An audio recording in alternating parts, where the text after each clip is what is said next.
మన దేశంలో ఏ మారుమూల గ్రామాలకు వెళ్లినా హిందూ ఆలయాలు కనిపిస్తాయి.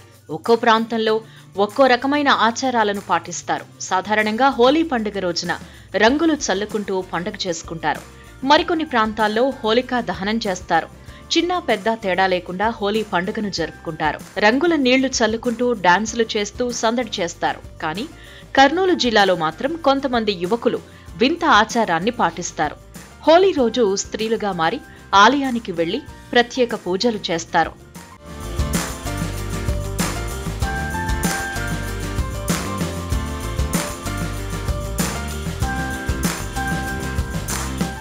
ఆదోని మండలం సంతేకుళ్లూరులో హోలీ పండుగ రోజు గ్రామంలో మగవారు ఆడవారి వేషధారణలు అలంకరించుకుని రతి మన్మధులకు మొక్కులు చెల్లించుకుంటారు.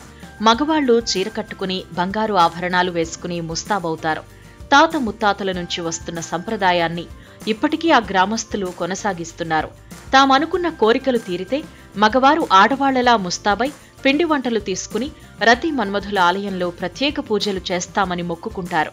గ్రామంలో ఎవరైనా సరే తమ మొక్కులు తీరాలి అంటే చీర కట్టుకోవాల్సిందేనని గ్రామస్తులు చెబుతున్నారు.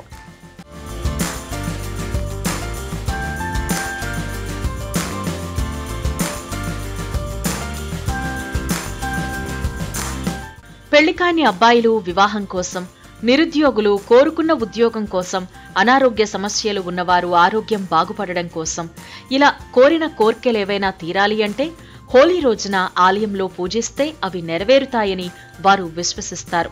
తరతరాల నుంచి తామీ సంప్రదాయం కొనసాగిస్తున్నట్టు గ్రామస్తులు వెల్లడించారు.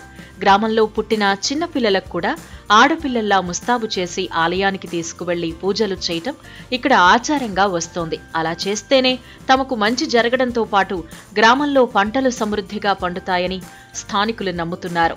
ఈ గ్రామస్తులు ఎక్కడ స్థిరపడ్డా హోలీ పండుగ రోజు మాత్రం గ్రామానికి చేరుకుని స్త్రీలలా ముస్తాబై రతి మన్మధులకు మొక్కులు చెల్లించుకుంటారు.